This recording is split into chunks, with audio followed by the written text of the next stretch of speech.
Before we begin, we publish new content every day. So be sure to subscribe to our channel and ring the bell to get notified about our latest videos. They say blood is thicker than water, but I learned at 17 that blood can also be colder than the December wind that whipped through Chicago the night my father threw a trash bag at my feet and told me I had exactly $12 and 10 minutes to get out of his house. Forever. I am Matilda, and at 63, I have spent more years away from my family than I ever spent with them. But tonight, as I sit in the living room of the brownstone I bought with my own two hands and decades of 16-hour workdays, I can hear my past knocking at my front door, literally knocking. Because after 46 years of silence, my brother Marcus, my sister Janet, and yes, even my father, are standing on my porch in the pouring rain, looking like refugees from their own lives. The irony is not lost on me. The daughter they discarded like yesterday's newspaper is now the only one among us who has anything left to lose. It started, as most family disasters do, with something small, a broken dish. My mother's favorite china teacup, the one with tiny blue roses that she claimed had belonged to her grandmother. I was washing dishes after Sunday dinner when it slipped from my soapy hands and shattered against the kitchen floor. The sound was sharp, final, like a gunshot in the quiet house. Mother appeared in the doorway immediately, as if she had been waiting for this moment. Her face went white, then red, then something beyond anger that I had never seen before. She did not scream. She did not cry. She simply stared at the broken pieces and said, very quietly, that I had finally done it. I had finally broken the one thing that mattered to her. I was 17 then, a senior in high school with dreams of becoming a teacher. I had been accepted to 3 colleges, all offering partial scholarships that would make my education possible if I worked part-time and took out loans for the rest.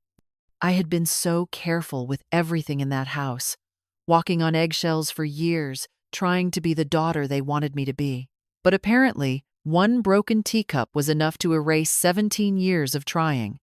Father came home from work that evening to find Mother sitting at the kitchen table, still staring at the glued-together remains of the cup. I had spent 2 hours with a tube of superglue, trying to make it whole again. But the cracks were still visible, like scars across the delicate porcelain. He did not ask what happened. Mother simply nodded toward me and said I had destroyed her most precious possession. Then she added the words that would echo in my head for decades to come. She said I destroyed everything I touched, always had. And it was time they stopped pretending otherwise. The conversation that followed happened around me, not with me. They spoke about me as if I were not sitting right there at the kitchen table, as if I were already gone. Marcus, who was 22 and still living at home despite having a full-time job, suggested maybe it was time I learned what the real world was like. Janet, 19 and already pregnant with her first child, agreed that some people just needed to grow up the hard way. I tried to explain. I tried to apologize. I offered to replace the cup, though I had no idea how I would afford it on my part-time job at the grocery store. But Father raised his hand for silence, and when he spoke, his voice was calm and decided. He said I had been nothing but a burden since the day I was born, that Marcus and Janet were proof he and Mother could raise successful children, but I had always been different, difficult, ungrateful. He said they had sacrificed enough for me, and it was time I learned to stand on my own 2 feet. I remember asking where I was supposed to go. It was December 15th, and snow was already falling outside. I had exactly $43 in my savings account and nowhere to go. My friends all lived with their parents, and I had no other relatives who would take me in. Mother spoke up then, her voice eerily calm. She said I was smart, always had been too smart for my own good, and smart people figured things out. She said if I was mature enough to destroy other people's belongings without caring about the consequences, then I was mature enough to take care of myself. The next hour passed like a fever dream. Father went upstairs and came back with a black trash bag. He handed it to me and told me to pack whatever I could fit. When I started to argue, when I started to cry and beg and promise to be better, he said the decision was final. They were done enabling my selfishness. I packed clothes, mostly. A few books. The small jewelry box my grandmother had given me before she died. My high school diploma was not ready yet, but I took my acceptance letters to college, though they felt like cruel jokes now. How was I supposed to go to college when I did not even have a place to sleep? Marcus and Janet watched me pack. Neither of them said goodbye. When I was finished, Father opened his wallet and handed me $12. He said that was more than some people got when they decided to be ungrateful, and I should consider myself lucky. The walk to the front door felt like a walk to my execution. I kept thinking one of them would stop me, would realize this was insane, would remember that I was their daughter and sister and I had nowhere to go. But they just watched me struggle with my bag and my winter coat that was already too small. Father opened the door, and the December cold rushed in like a living thing.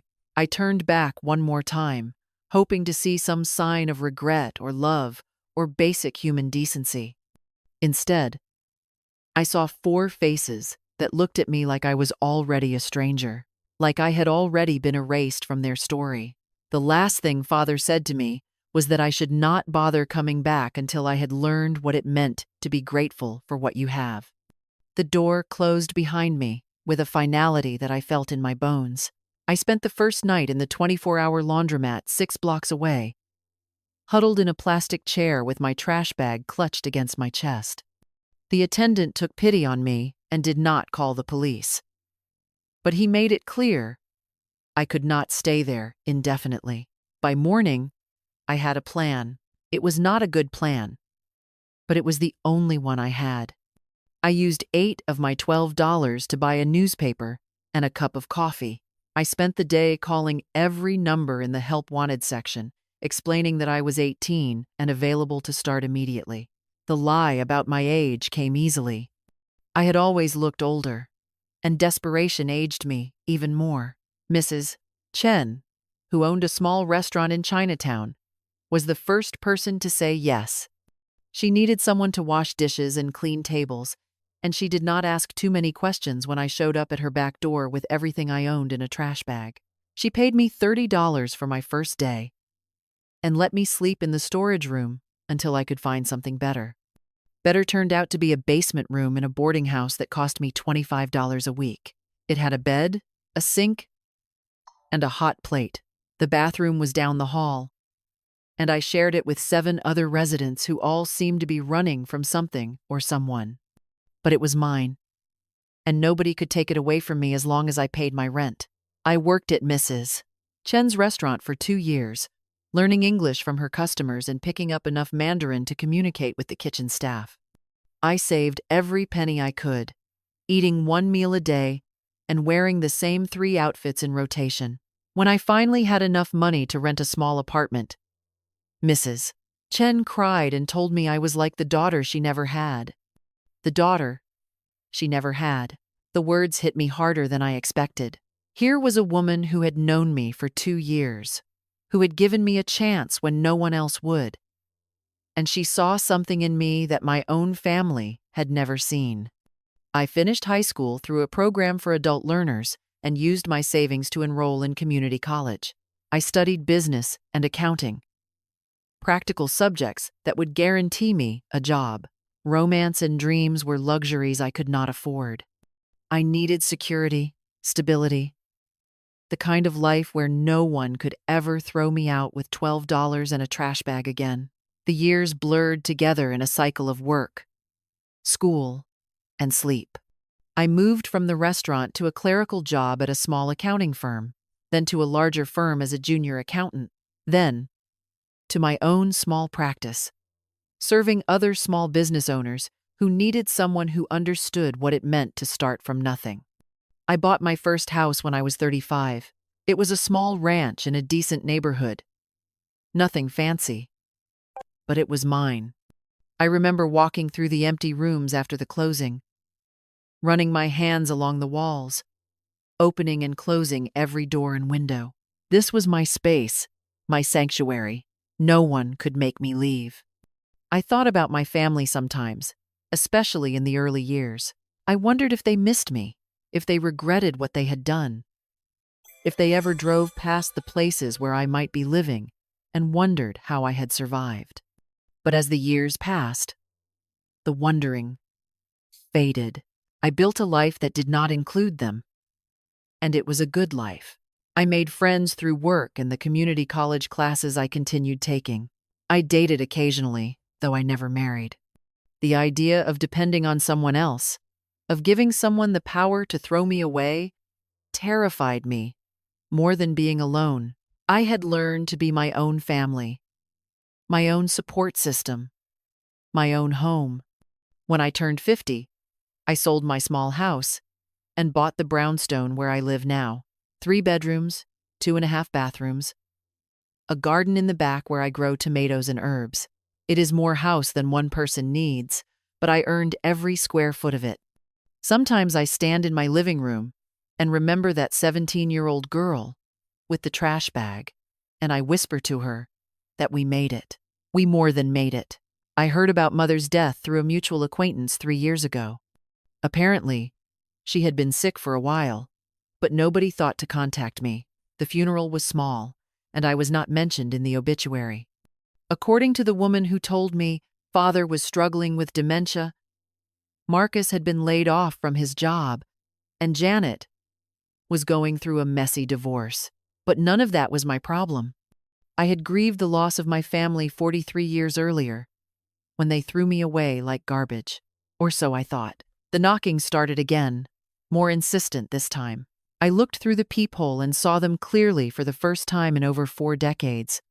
Father looked ancient, bent, and frail in a way that made me think of dried leaves. His eyes had the vacant, confused look that I recognized from my volunteer work at the senior center. Marcus had gone bald and heavy, his face puffy and desperate. Janet looked tired in a bone-deep way that spoke of years of struggle and disappointment. They were strangers to me, these people who shared my blood. But I opened the door anyway, because some part of me needed to know what could possibly bring them to my doorstep after all these years. Father spoke first, though his words came slowly, as if he were pulling them from a great distance. He said my name like he was testing it, seeing if it still fit in his mouth. Then he said they needed help. They needed a place to stay. The audacity of it took my breath away. After 46 years of silence, they had come to ask for shelter from the daughter they had thrown into the winter night with nothing but $12 and a trash bag. Marcus stepped forward, his voice rushed and desperate. He explained that Father could not live alone anymore, that the house was being foreclosed on, that he had lost his job and could not find another one. Janet added that her ex-husband had left her with nothing but debt, and she was living in her car with her teenage daughter. They looked at my house, my success, my stability, and they saw salvation. What they did not see was the decades of work, sacrifice, and determination it had taken to build this life. They did not see the nights I had gone to bed hungry to save money for college. They did not see the years I had worked 2 jobs to pay for my accounting degree. They did not see the careful budgeting, the delayed gratification, the thousands of small choices that had led me here.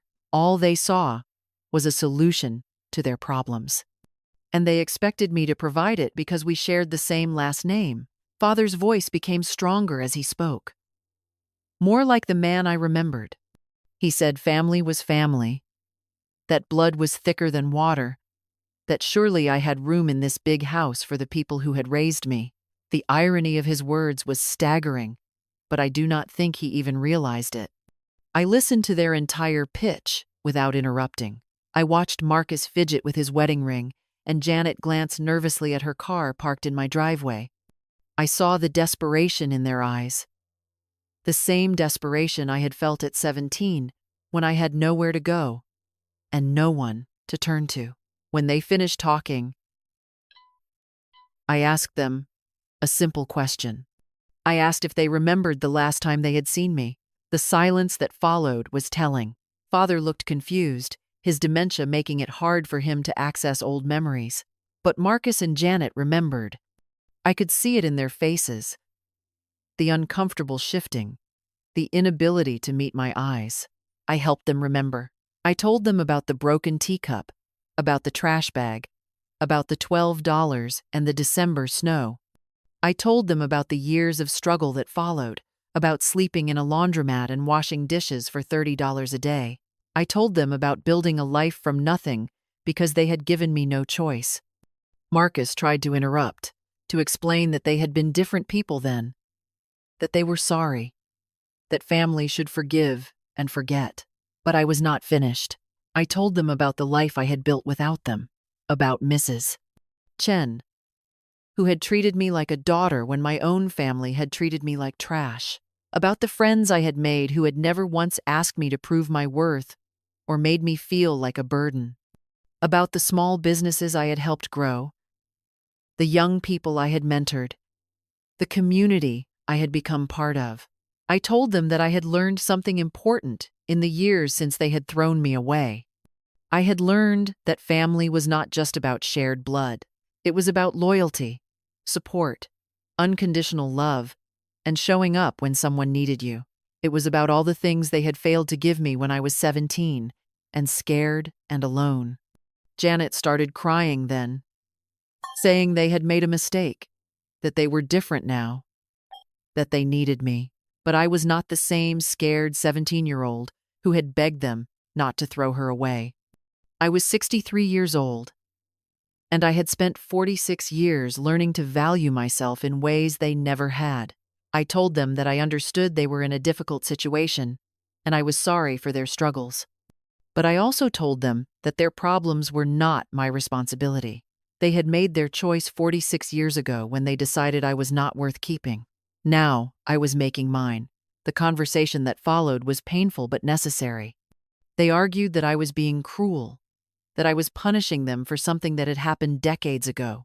They said I owed them something because they had raised me for 17 years, but I had done the math long ago. 17 years of basic care did not balance 46 years of abandonment. And more importantly, I owed them nothing, because love and family support should never be conditional on what someone can do for you in return. I gave them the names of local shelters and social services that could help them. I offered to pay for one night in a motel so they could get out of the rain and make some phone calls. But I made it clear that my home was not available to them. Not now. Not ever. They left angry and disappointed, but not surprised. Some part of them had known this was a long shot. Some part of them remembered exactly who they were dealing with. Even if they had hoped I had forgotten. After they were gone, I sat in my living room and cried for the first time in years. Not for them, and not for what might have been. I cried for that 17-year-old girl who had believed that family was supposed to be forever, who had thought that love was supposed to be unconditional. But then I dried my eyes and looked around at the life I had built, at the photos on my mantle showing me with friends who had chosen to be part of my life, at the books I had read, the places I had traveled, the quiet contentment I had earned through years of hard work and careful choices. I realized that their visit had given me something I had not even known I needed: closure. The final proof that I had made the right choice all those years ago. When I had decided to build a life without them, they had not changed.